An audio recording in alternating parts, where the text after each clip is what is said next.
आप देख रहे हैं खबरों, तबसरों और तज्जियात पर मबनी पाकिस्तान का सबसे मोतबर न्यूज शो दुनिया, कामरान खान के साथ। अस्सलाम वालेकुम, मैं हूं कामरान खान। मुल्क में 8 फरवरी को इलेक्शन होने हैं, मगर सियासी मैदान के बजाय इंतखाबात से सिर्फ 4 हफ्ते कबल सुप्रीम कोर्ट से तहलका खेज खबरें आ रही हैं।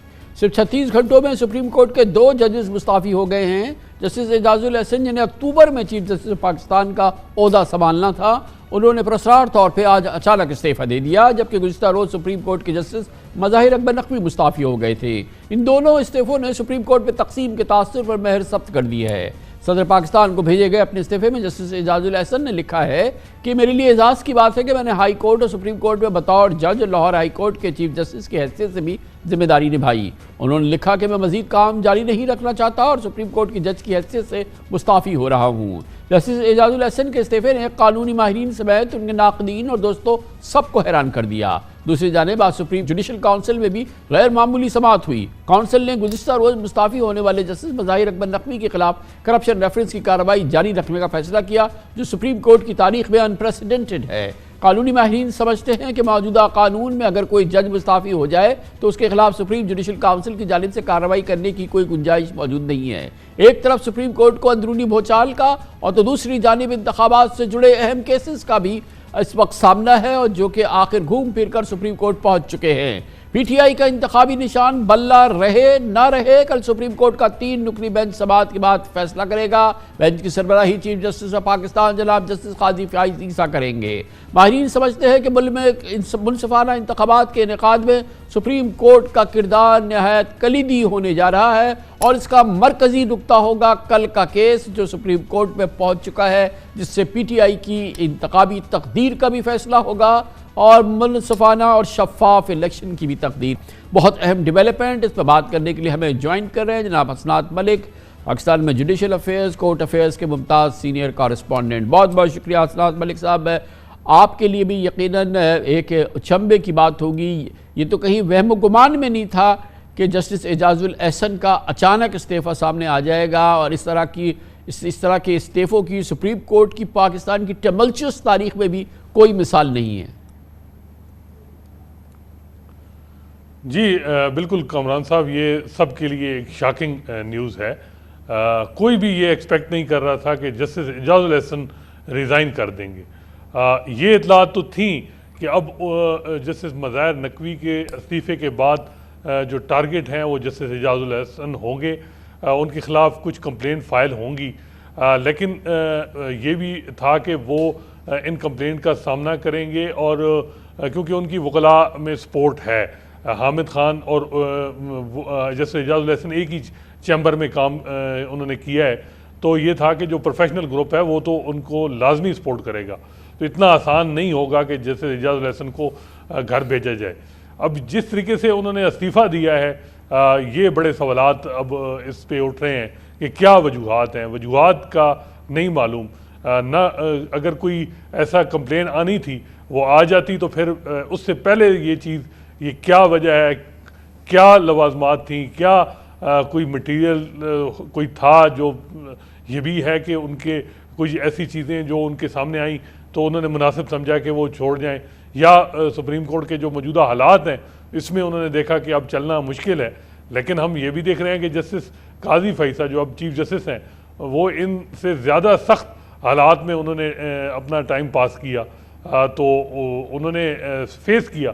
जस्टिस एजाजुल एहसन का इस तरह इस्तीफ़ा देना मेरा ख्याल है उनके दोस्तों के लिए भी सेटबैक है, और उनकी जो नजरियाती लोग और जो समझते हैं कि उनका जो जुरिस्प्रूडेंस है वो बड़ी कोर्ट में माहौल है, वो भी इस वक्त शॉकिंग है। उसी को भी अगर हम देखें, उसमें एक तो ये जिसको हम कह सकते हैं कि कदरे पुरस्कार इस्तीफ़ा जस्टिस एजाजुल एहसन का, और उसी रोज़ चंद घंटे कबल सुप्रीम जुडिशल काउंसिल में जस्टिस काजी फ़याज़ ईसा का ये फ़ैसला, सुप्रीम जुडिशल काउंसिल का फ़ैसला कि जस्टिस मज़ाहिर अकबर नकवी का इस्तीफ़ा हो गया, लेकिन उसके बावजूद उनके खिलाफ कार्रवाई सुप्रीम जुडिशल काउंसिल में जारी रहेगी। वो भी बहुत ही गैर मामूली बात थी ना। आज का पूरा दिन जो है एक दूसरे से मुंसलिक होते हुए वाक़यात की वजह से काफ़ी बहुत ही गैर मामूली।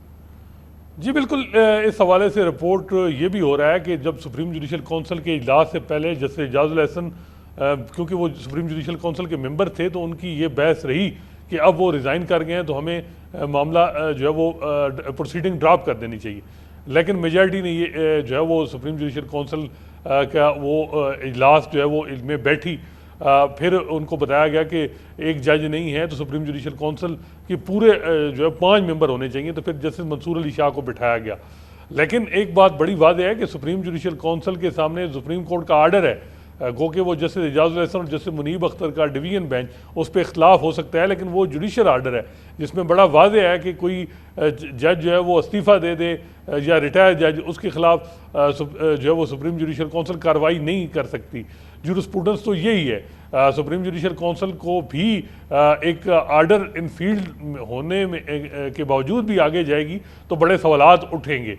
पहले अगर बेहतर है उस पर आर्डर पे सवालात हैं, उस आर्डर को सेटिसाइड होना चाहिए, सुप्रीम कोर्ट करे, फिर सुप्रीम जुडिशल काउंसिल आगे जाए।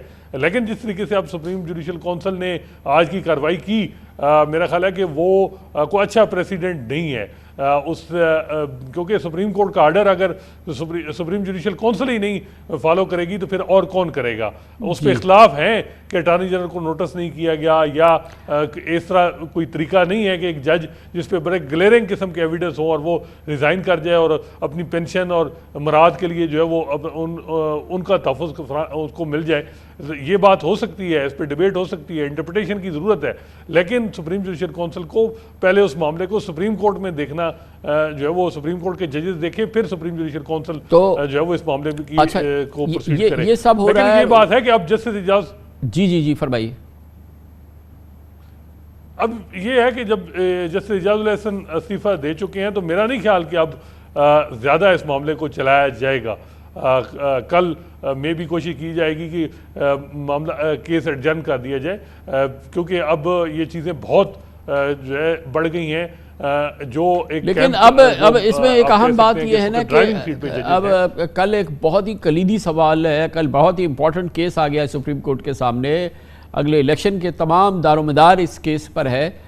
इस हवाले से आप क्या देख रहे हैं, क्योंकि टाइमलाइन बहुत कम है, बहुत वक्त कम है। सुप्रीम कोर्ट ये इलेक्शन कमीशन ऑफ पाकिस्तान ने जो इलेक्शन शेड्यूल दे दिया है उसमें अब गुंजाइश नहीं है कि कई दिन इसकी समाअत हो। ये जो इलेक्शन कमीशन की अपील है पीटीआई को इंतखाबी निशान बल्ला देने के हवाले से, ये बहुत इंपॉर्टेंट केस है ना कल जो सुप्रीम कोर्ट में लग रहा है।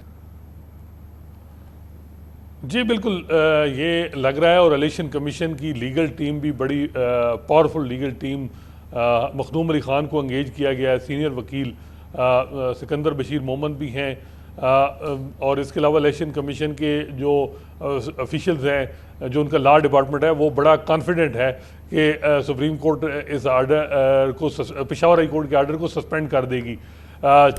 देखें जितनी जल्दी ये केस लगा है इसमें कुछ भी हो सकता है, लेकिन ये बात इसमें कोई शक नहीं है कि ये केस चीफ जस्टिस काजी फैसा के लिए अहम है। उनका क्या, क्योंकि अब ये बातें हो रही हैं कि एक तरफ इस्तीफे आ रहे हैं तो फिर कहीं गिव एंड टेक तो नहीं है कि बल्ले का निशान भी ना हो, तो ये अब देखना होगा। लेकिन दूसरी तरफ हम देख रहे हैं कि पीटीआई के वकील हामिद खान और कई वकीला से बात हो तो वो बड़े कॉन्फिडेंट हैं कि जस्टिस काजी फैसा जो है वो पीटीआई को बल्ले का निशान अलाट करेंगे। तो एक चीज़ है कि जैसे काजी फैसा का एक कंसिस्टेंट व्यू रहा है कि जी इलेक्शन कराना, इलेक्शन के मामलात को देखना ये इलेक्शन कमीशन का काम है, लेकिन ये आर्टिकल 17 बड़ा क्लियर है सियासी जमातों की जो राइट हैं, तो उस हवाले से देखना होगा कि अब क्या जो है वो जैसे, क्योंकि इस मौजू पे जो बराह रास्त तो बात नहीं हुई है, लेकिन एक और मुतल्लिका एक और केस है सुप्रीम कोर्ट में लेवल प्लेइंग फील्ड का, और उसमें जस्टिस अतर मिनल्लाह के रिमार्क्स हैं जो ये इलेक्शन सिंबल और इन तमाम मामलात के हवाले से। एक ओवरऑल भी अगर आप देखें कम्युनिटी, जुडिशल कम्युनिटी और वकला में, पब्लिक ओपिनियन में, ह्यूमन राइट्स में, मीडिया में इस मामले पर जो है एक माउंटिंग प्रेशर तो है इलेक्शन कमीशन पे भी और शायद सुप्रीम कोर्ट पे भी हो। जी बिल्कुल, इसमें तो कोई शक नहीं है कि है प्रेशर, लेकिन अब देखना है कि जस्टिस काजी फैसा, क्योंकि उन्होंने लीड ली है, वो अब बेंच को प्रिजाइड कर रहे हैं, लाइव कल स्ट्रीमिंग होगी, लाइव कवरेज होगी इस केस की, तो देखना है कि क्या किस तरह इस मामले को लेके जाते हैं। लेकिन ये भी है कि जो है वो इलेक्शन कमीशन को वो बार बार कहते हैं कि एम्पावर हमने किया है, लेकिन दूसरी तरफ ये है कि इलेक्शन कमीशन पे जो शिकायत हैं पीटीआई की वो भी हैं। पीटीआई अब मेरा ख्याल है कि ये केस जो है वो जस्टिस काजी फैसा की पूरी लेगेसी डिटरमिन करेगा। लेकिन ये बात भी है कि जो पीटीआई के मुखालफीन हैं वो समझते हैं कि अगर निशान अलाट हो गया तो फिर इलेक्शन में जाना बड़ा मुश्किल है। तो ये भी एक बड़ा वादे है कि अगर इलेक्शन कराने हैं तो फिर बल्ले का निशान ना होना बड़ा ज़रूरी है। ये एक चीज़ जो है वो इस्लामाबाद में बड़ी जो है वो इस पे हो रही है डिबेट। तो अब देखना है कि किस तरह सुप्रीम कोर्ट इस मामले को जो है वो एडजुडिकेट करती है। चलें, पूरी कौम देखेगी। बहुत बहुत शुक्रिया हसनात मलिक।